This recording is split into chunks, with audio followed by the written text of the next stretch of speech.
Hello everyone, this is Sunil Jangra, your physics educator. Welcome to the channel. तो कैसे आप सब? आई होप सभी अच्छे से पढ़ रहे होंगे।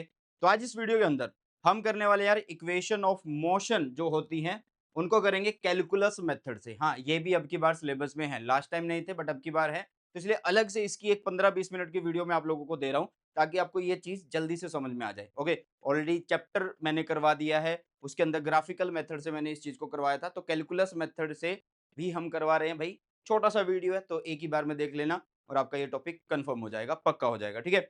और बहुत इंपॉर्टेंट है ये, ठीक है। चलिए, तो आगे बढ़ते हैं यार। सबसे पहले आपको मैं बताना चाहूंगा कि अनअकैडमी पे इस टाइम चला हुआ यार 60% का ऑफ। अनअकैडमी पे 60% का ऑफ चला हुआ और इस ऑफ को आप अवेल कर सकते हैं यूजिंग माय कोड सुनील 10।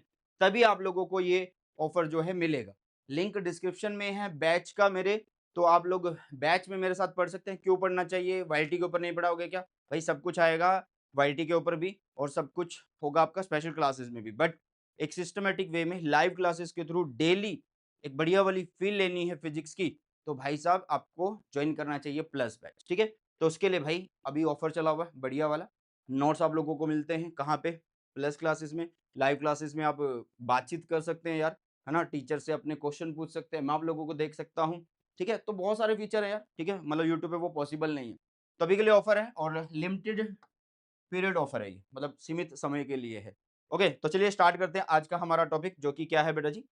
जो कि है इक्वेशंस ऑफ मोशन। तो पहली इक्वेशन की बात करते हैं, फर्स्ट इक्वेशन ऑफ मोशन, और फिर बात करेंगे सेकंड इक्वेशन ऑफ मोशन। और इस तरीके से हम 3 या 4 जितनी भी इक्वेशंस है उनको कर लेंगे बेटा जी, ठीक है। 3 या 4 जितनी भी हमारी इक्वेशंस है बेटा, उनको हम यहाँ पे निपटा देंगे। ओके, चलिए तो कर लेते हैं अभी। तो सबसे पहले फर्स्ट इक्वेशन ऑफ मोशन जो कौन सी है, वो है बेटा जी हमारे पास v is equal to u plus में ए टी, ठीक है। v is the final velocity, u is the initial velocity, a is acceleration and t is time बेटा जी, ठीक है। चलो, तो इसको डिराइव करना, कैसे डिराइव करेंगे? देखो यार, हमें वेलोसिटी वाली इक्वेशन को डिराइव करना है ना, तो हम a से स्टार्ट करते हैं। a से मतलब एक्सेलरेशन से स्टार्ट करते हैं, तो ये होगा dv बाय में dt बेटा जी। क्या होगा? dv बाय में dt। ओके, अगर मैं यहाँ पे क्रॉस मल्टीप्लाई कर लूँ इसको, तो ये बन जाएगा ए डी टी, ठीक है। ए डी टी है ना, इधर ए डी टी आ जाएगा, इधर डी वी आ जाएगा। अगर मैं टोटल वेलोसिटी निकालना चाहूँ, मतलब पूरा स्टार्टिंग में कितनी थी, फाइनल कितनी हुई, स्टार्टिंग में टाइम कितना था और फाइनल टाइम पे कितनी वेलोसिटी है, वो सब निकालना चाहूँ, तो मैं कर दूंगा यहाँ पे क्या? इंटीग्रेशन। मैं कर दूंगा यहाँ पे क्या? इंटीग्रेशन। स्टार्टिंग में मान लेते हैं कि वेलोसिटी आपकी यू है और फाइनल वेलोसिटी आपकी क्या है? वी है बेटा जी। एक मिनट रुकिएगा, सो सॉरी। इसको हमें अभी अभी इस बीमारी को अभी ठीक कर देते हैं। जस्ट अ मिनट यार, जस्ट अ मिनट, 1 मिनट रुक जाना बस। कुछ सेटिंग वगैरह होती है यार इसमें, बार-बार हमें वो चेंज करनी पड़ती है, तो ये बंद कर देते हैं, ठीक है? चलो जी, अप्लाई कर दिया है हमने, चलो अब सही है। अब ये बार-बार उधर नहीं भागेगा। तो स्टार्टिंग वेलोसिटी हमने मानी u, फाइनल वेलोसिटी हमने मान ली v। स्टार्टिंग में टाइम कितना भाई? 0 है और फाइनल टाइम हमारा मान लेते हैं t है बेटा जी। फाइनल टाइम हमारा कितना है? t। ओके, चलो जी। तो जब आप dv की इंटीग्रेशन करते हो तो आपको मिलता है v। इसके ऊपर लिमिट कितनी हो गई? v और u हो गई। इसको बोलते हैं अपर लिमिट, इसको बोलते हैं लोअर लिमिट। ए बाहर आ गया क्योंकि ये कांस्टेंट एक्सेलरेशन के लिए हम इक्वेशंस फाइंड आउट कर रहे होते हैं, और integration of dt is t बन गया है। और वहां पे लिमिट्स कितनी है? 0 और t है, अपर लिमिट लोअर लिमिट, ठीक है। अब इनको ओपन करते हैं, तो ओपन कैसे करेंगे? ये जो अपर लिमिट है ये यहाँ पे आ जाएगी, v upper limit minus lower limit is equal to a। इसको लिखेंगे अपर लिमिट माइनस में लोअर लिमिट बेटा, ठीक है।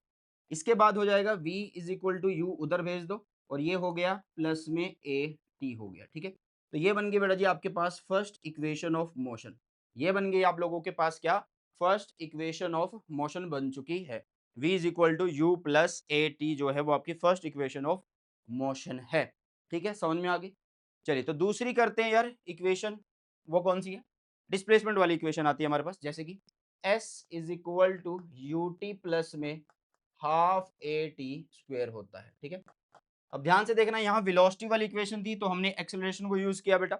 अब यहाँ पे डिस्प्लेसमेंट वाली इक्वेशन निकाल रहे तो हम वेलोसिटी को यूज कर लेते हैं। चलिए, तो कैसे करेंगे इसको? कैसे करेंगे ध्यान से देखिएगा अभी, सही बच्चे। देखिए, हमने बोला कि वेलोसिटी वाली इक्वेशन को यूज कर लेते हैं, तो ये होगा ds बाय में dt, डिस्प्लेसमेंट अपॉन में टाइम, क्रॉस मल्टीप्लाई कर लो। तो डिस्प्लेसमेंट यहाँ पे क्या आ गया? v dt आ गया। यहाँ पे क्या आ गया? v dt आ गया बेटा। ओके, चलो जी। तो यहाँ पे अगर आप देखो v की वैल्यू कितनी हमने फाइंड आउट करी है, u प्लस ए टी, तो इसको यहाँ पे पुट कर सकते हो। तो ये हो जाएगा d s is equal to u plus a t और यहाँ पे ये डी टी है। तो इस डी टी को आप सबके साथ मल्टीप्लाई कर सकते हो, तो आप इसको ऐसे भी कर सकते हो कि ये यू डी टी हो गया प्लस में ए टी डी टी हो गया। अगर हमें टोटल डिस्प्लेसमेंट निकालनी है तो हम इसकी इंटीग्रेशन कर देंगे, इधर भी इधर इधर दोनों साइड लगा देंगे ना, क्योंकि इधर प्लस है तो दोनों साइड ही होगा इधर भी। चलो तो स्टार्टिंग में मान लेते हैं डिस्प्लेसमेंट जीरो है, बाद में फाइनल डिस्प्लेसमेंट मान लेते हैं ऐसे। स्टार्टिंग में टाइम क्या है भाई, जीरो है, बाद में टाइम फाइनल जो है टी है। देखो लिमिट किसके लिए लगानी है, लिमिट लगानी है जिसके साथ डी लगा हुआ है, स्मॉल डी जिसके साथ लगा हुआ बेटा, ठीक है। चलो तो यहाँ पे भी टाइम जीरो, टी यहाँ पे आ गया, ठीक है। तो डिस्प्लेसमेंट की इंटीग्रेशन मतलब डीएस की इंटीग्रेशन एस बनेगी और उसके ऊपर लिमिट है यार जीरो से एस। यहाँ पे यू उसके पास पहले से तो है ना। चलो जी, तो u बाहर, integration of D T is T, तो ये बन जाएगा यहाँ पे जीरो से टी, ओके। प्लस में a फिक्स्ड है ना, तो integration of T D T कर रहा है, किसकी कर रहा है इंटीग्रेशन, टी डी टी की। और इंटीग्रेशन वगैरह मैंने ऑलरेडी सिखा रखी है भाई, ठीक है। तो इंटीग्रेशन टी डी टी की बनेगी कितनी, टी स्क्वेयर बाय में टू, और यहाँ पे लिमिट कितनी है, जीरो से टी है बेटा, ठीक है। तो बस अब लिमिट्स ओपन कर देंगे, तो अपर लिमिट माइनस लोअर लिमिट, तो एस आ गया, यहाँ पे you, upper limit minus lower limit, तो टी ही बचेगा अकेला, प्लस में ये टू बाहर कर लो, ए भी कांस्टेंट है, टू भी कांस्टेंट है, तो बाहर कर लिया, सिर्फ टी स्क्वायर अंदर बच रहा है और उसके ऊपर पावर है यार जीरो और टी। तो अपर लिमिट कौन है, टी, तो ये बनेगा टी स्क्वायर माइनस जीरो का स्क्वायर, तो टी स्क्वायर ही रह गया, ठीक है। तो ये वही तो इक्वेशन बनी है, देखो s is equal to U T plus में हाफ ए टी स्क्वायर, वही तो बन रहा है। तो हमारे पास ये आपकी सेकंड इक्वेशन जो है बेटा जी वो आ चुकी है। ये हमारे पास क्या है, सेकंड इक्वेशन आ चुकी है। किसी को इतने में कोई डाउट कोई समस्या अगर है तो वो मुझे बता सकता है। सेकंड इक्वेशन ऑफ मोशन ये हमारी रहने वाली है बेटा जी, ठीक है। चलो अब इसके बाद करते हैं हमारी थर्ड इक्वेशन ऑफ मोशन, ठीक है। भाई सेम है बिल्कुल, U T plus half a T square है, ये हाफ को मैंने इसी के नीचे लिख दिया ना, तो इसको आप ऐसे भी तो लिख सकते थे, ऐसे भी तो करके लिख ही रहे हो, S is equal to U T plus में one by two A T square, यही तो लिखा है भाई, यही तो लिखा है, ठीक है। चलिए आगे देख लीजिए, थर्ड इक्वेशन ऑफ मोशन करते हैं। थर्ड इक्वेशन ऑफ मोशन कौन सी है भाई, वो हमारे पास है v square minus u square is equal to two a s, ये वाली इक्वेशन है, इसको फाइंड आउट करते हैं। तो ये इक्वेशन कैसे बनेगी, ध्यान दो, ये वेलोसिटी की इक्वेशन है, तो फिर से एक्सेलरेशन से ही स्टार्ट करते हैं। किससे स्टार्ट करते हैं बेटा, एक्सेलरेशन से। तो एक्सेलरेशन क्या होता है, एक्सेलरेशन होता है डीवी बाय में डी, ठीक है। अब यहाँ पे थोड़ा सा इसके साथ छेड़खानी करनी पड़ेगी, अरे सर क्या बातें कर रहे हो, छेड़खानी करोगे यहाँ पे, इक्वेशंस के साथ खेलना भाई, इक्वेशंस के साथ छेड़खानी करनी है ना। तो हम क्या करते हैं, इस इक्वेशन में ऊपर भी मैं राइट साइड में ds मल्टीप्लाई कर देता हूँ और इधर भी कर देता हूँ नीचे की तरफ, है ना, डिस्प्लेसमेंट। अब ध्यान से देखो यार, इसमें अगर मैं इसको चेक करूँ, इसको अगर चेक करूँ तो ये क्या बन जाएगा, dv बन ds by d t, ds by में dt जो है वो क्या v बन जाएगा। तो ये इक्वेशन हो जाएगी a, ये हो गया v, साथ में पड़ा है dv, और जो नीचे पड़ा है ds वो ये आ गया, क्रॉस मल्टीप्लाई कर लो, तो ये बनेगा v dv is equal to a d s, ये बन गया है, ठीक है। तो पूरे टाइम इंटरवल के लिए अगर निकालना है, मतलब पूरी डिस्प्लेसमेंट अगर आपको निकालनी है स्टार्टिंग वेलोसिटी से लेके फाइनल वेलोसिटी तक, फिर से हम इसको क्या करेंगे, इंटीग्रेट करेंगे। चलो जी, तो इसको इंटीग्रेट करेंगे इस साइड भी और इस साइड भी। तो मान लेते हैं स्टार्टिंग में आपकी वेलोसिटी u है, स्टार्टिंग में आपकी वेलोसिटी u है, बाद में वेलोसिटी आपकी v है। इसी तरीके से यहाँ पे डिस्प्लेसमेंट मान लेते हैं जीरो है, बाद में डिस्प्लेसमेंट s है।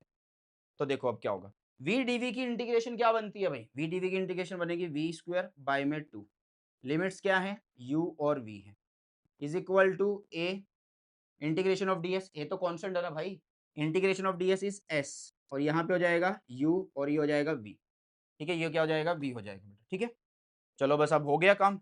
तो वन बाई टू तो बाहर आ जाएगा, देखो भाई वन बाई टू तो बाहर है, तो यहाँ पे क्या हुआ, अपर लिमिट यहाँ पे चली जाएगी एक बार इस साइड, फिर लोअर लिमिट जाएगी यार यहाँ पे, है ना, तो minus lower limit is equal to A और एस यहाँ पे पड़ा हुआ है, तो ये भी अपर लिमिट माइनस, एक मिनट, यहाँ पे वेलोसिटी थोड़ा था, यहाँ पे तो आपके पास क्या था यार, सॉरी जीरो और एस था ना, यहाँ पे जीरो और एस था यार, तो इसको जीरो और एस की फॉर्म में लिखो ना, ये जीरो और एस था यहाँ, ठीक है। तो यहाँ पे था एस, ये देखो ना जीरो और एस था, जीरो और एस, तो यहाँ पे क्या बनेगा, यहाँ पे क्या बनेगा,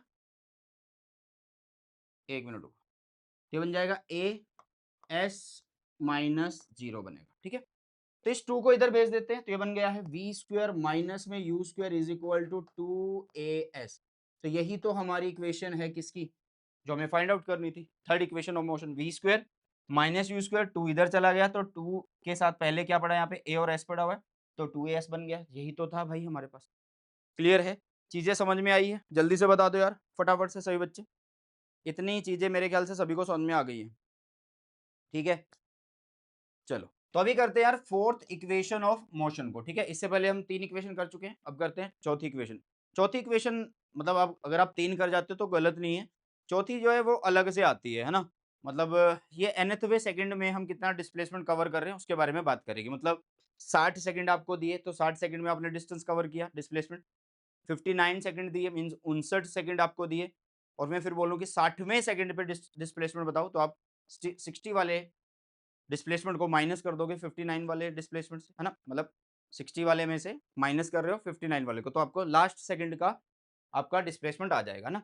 तो इसको भी हमें कहाँ से स्टार्ट करना है, इसको भी हमें स्टार्ट करना है यार कहाँ से, डिस्प्लेसमेंट वाली इक्वेशन है ये, तो यहाँ पे वेलोसिटी से हम स्टार्ट करेंगे, तो ये होगा ds बाय में dt बेटा। क्रॉस मल्टीप्लाई करेंगे तो ds इज इक्वल टू हो जाएगा v dt। क्लियर है, और v की वैल्यू ऑलरेडी हमें पता है कि v की वैल्यू ऑलरेडी क्या है, तो v की वैल्यू होती है u प्लस में a t होगा, ये ऐसे, और ये हो गया आप लोगों के पास dt बेटा। क्लियर है इतनी बातें? जल्दी से एक बार बताओ। फिर से इसको आप क्रॉस मल्टीप्लाई कर लो यहाँ पे, तो ये हो गया u dt प्लस में हो गया a dt बेटा। अब जैसे मैंने बोला कि हमें डिस्प्लेसमेंट कैसे लिखनी होती है, अगर लास्ट सेकंड का आपको डिस्प्लेसमेंट निकालना है तो आपको क्या करना है, एक कदम पीछे का डिस्प्लेसमेंट माइनस करना होता है ना, पहले टोटल का फिर एक कदम पीछे का। तो एक कदम पीछे स्टार्टिंग, मतलब टाइम को मैं n की फॉर्म में लिख रहा हूँ, मतलब n माइनस 1 सेकेंड में जितना डिस्प्लेसमेंट हुआ, और एस nth में जितना, मतलब एस n सेकंड में जितना डिस्प्लेसमेंट हुआ। मान लो ये 60 सेकंड दिए, यहाँ पे 60 माइनस 1 मतलब 59 सेकंड आप लोगों को दिए हुए बेटा जी। ठीक है, सिमिलरली यहाँ पे इंटीग्रेशन करेंगे टाइम के लिए, टाइम हुआ मान लो n माइनस 1 और यहाँ पे n। सिमिलरली यहाँ पे टाइम कितना हुआ n माइनस 1 और यहाँ पे हुआ n। किसी को दिक्कत है इसमें?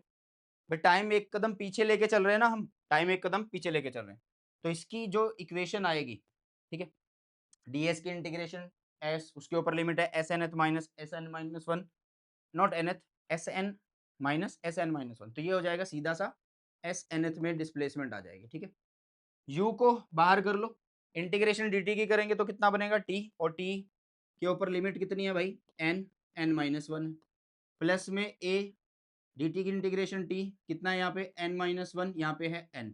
क्या इतनी चीज समझ में आई है? जल्दी से एक बार फटाफट से सभी बता दो। यहाँ पे कुछ एक्स्ट्रा लिखा हुआ था क्या? एक मिनट, यहाँ पे कुछ एक्स्ट्रा भी तो लिखा हुआ है, यहाँ पे dt भी तो लिखा हुआ है यार, यहाँ पे t dt लिखा हुआ है ना, तो ये n माइनस वन और n था ना, तो इसको चेंज करो अब, तो ये बनेगा इंटीग्रेशन t dt का, तो t स्क्वायर होगा ना, t स्क्वायर बाय में 2, और यहाँ पे हो गया n माइनस वन, ये हो गया n। अब ठीक है, चलो तो ये हो गया s N th is equal to you t, t मतलब ये अपर लिमिट यहाँ पे आएगी, पहले अपर लिमिट माइनस में लोअर लिमिट, तो माइनस की वजह से अंदर वाला प्लस हो गया, प्लस में हो गया ये 1/2 बाहर कर लो, ए यहाँ पे पहले से पड़ा हुआ है, ये हो गया n का स्क्वायर अपर limit minus lower n minus one का स्क्वायर हो गया ये। ठीक है, तो बस इसको सोल्व करना भाई, कितना आंसर आएगा देख लेते हैं। तो एस एन एथ किसके बराबर होगा बेटा जी, u n माइनस n, ये कट चुका है तो यहाँ पे सिर्फ u बचा, 1/2 प्लस में 1/2 a हो गया, फिर उसके बाद n स्क्वायर है बेटा, माइनस में क्या है n माइनस वन का स्क्वायर, n माइनस वन का स्क्वायर है means n square plus one minus 2n लिखा जाएगा, a माइनस बी का होल स्क्वायर हमने ओपन किया। ठीक है, तो ये बन गया n स्क्वायर, इस माइनस की वजह से जितने अंदर के साइन है वो सारे चेंज हो गए, 1 प्लस में 2n, तो ये इससे कट, ये इससे कट, तो बचा क्या, एस एन एथ जो है वो कितना बच गया, u प्लस में 1/2 a, यहाँ पे बच गया 2n माइनस वन बच गया बेटा।